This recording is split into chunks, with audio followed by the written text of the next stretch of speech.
Hello, my first grade art friends. I know Miss Ramsey's not there today, and I'm sorry I can't be there, but we're going to keep working on our Kandinsky circles. I know we know how to do this already, but it's been a little bit since we worked on these, so I'm just going to give you a refresher. The things that you need from the store today to work are your glue bottles, scissors, but yours are going to be smaller, and you're also going to need whatever color you're going to be working on. Since we're getting bigger and bigger with our rings, you're going to start to need more yarn, but don't cut more yarn. Keep it at a manageable length so that it's not getting crazy and out of hand. So I have my things from the store, so I'm ready to get started.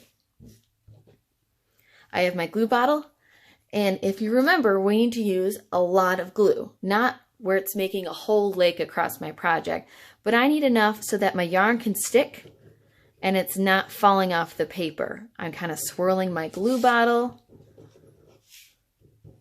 I'm not going to fill in the whole ring right away because this ring that I'm working on, this color red, is really, really big. So I'm just trying to spin my project around. I'm filling in just a little bit where I'm going to start working, and then I can get started with my yarn. If you find that your glue bottle is not working for you, you can always trade it out at the store or ask a friend to get it unstuck. All right, so I have my ring started. If I only had about this much glue in this little tiny spot up here, your yarn is not going to stick. Make sure you have enough glue so that your yarn is going to stick. All right, I'm going to grab my yarn, and I'm going to find kind of where I stopped last time. I can see that I kind of stopped right here. And I'm going to make sure that my yarn, when I start to pat it down, it's not landing in the glue. If it's landing in the glue, it's going to start getting really sticky. So here we go. Trying to be careful. I'm going to start it right here. It's hard to see. There we go. Start it and pat, pat, pat, turn it. Pat, pat, pat, turn it. Uh-oh, my fingers got glue on them. I know you guys remember what to do. You gotta make sure your hands are nice and clean. So I grabbed a paper towel, wipe my fingers off, and I can keep going. I'm making sure my yarn is standing up so it's not getting in the glue. I'm patting and I'm turning. Pat, pat, pat, and turn. Let's do a few more pats right here. And then turn. Pat, pat, pat. Uh-oh, fingers got dirty. If you find that your yarn is falling in your glue and it's starting to make this hand all sticky and your yarn is getting sticky and every time you pat it, it starts to stick to your finger, you can definitely throw that piece of yarn away and get a new one. Don't make your life harder than it needs to be. Now, friends in my other classes, I saw that we started not working in the middle. I saw that we have friends working in this ring and then maybe this one and then going all the way to the outside and then maybe coming back to the middle. And we were only doing little pieces of yarn like this, and it was kind of stuck here and there and everywhere.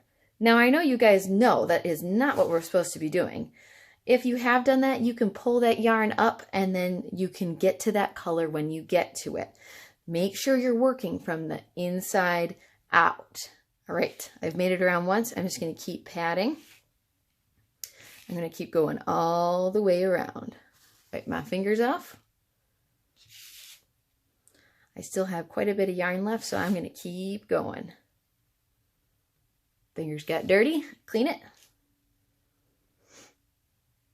Now, when you go to the store to get more yarn, when you are running out of whatever color you're working on or you need to change colors, remember you need to take from the outside of your ball of yarn, not the inside. The inside has all the curlies and it makes working on this a lot harder than it is.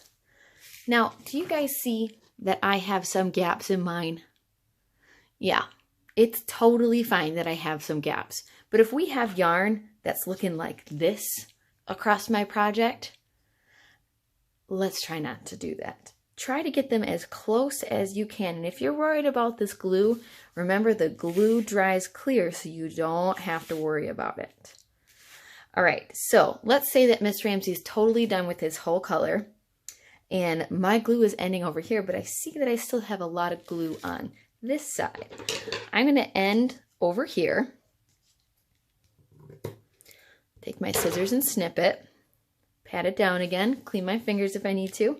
And if I need to finish up a color, like I've done in my black, I can take strips of yarn and I can start to fill in areas like I did right here.